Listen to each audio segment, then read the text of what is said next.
Comfortable urban living ang offer ng bagong bukas na condo building na Ananda Tower sa Las Piñas City. Pangako nito ang no-hassle daily trip dahil konektado ito sa major roads sa Southern Metro. Narito ang agenda report ni Ian Maghanoy. Pinasinayaan na Sabado ng gabi ang bagong tayong Ananda Towers ng real estate developer na Cathay Land Incorporated sa Alabang Zapote Road, Las Piñas City.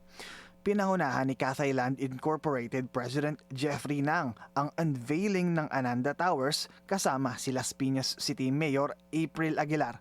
Ngayong bukas na ang pre-selling ng 700 mga condo unit nito. Worry no more sa pag-commute dahil ipinagmamalaki ng developer ang Southern Metro major road links leading to SLEX, Cavitex, LRT extensions at Skyways for a hassle-free trip going in and out of Las Piñas City. Dahil tulad ng branding nitong Ananda na ang ibig sabihin sa NDI Eternal Happiness, layunin ng developer na mabigyan ng komportableng matutuluyan ang clients ng tower. We felt that with the things in the area, especially here along Alabang Zapote Road, becoming more and more urbanized, we felt doing a 4-tower condominium would be ideal, for us to set our horizons a bit broader, to expand our offerings to our customers.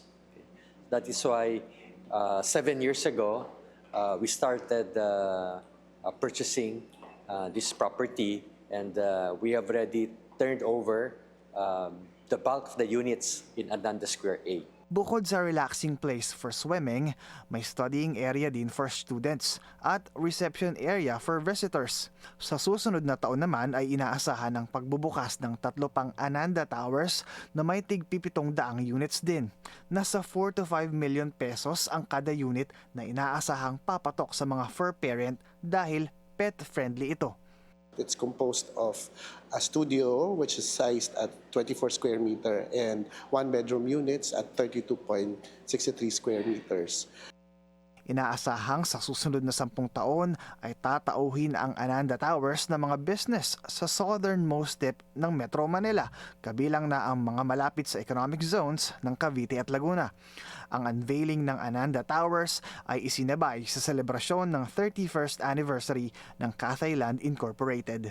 Para sa agenda, Ian Maghanoy, Billionario News Channel.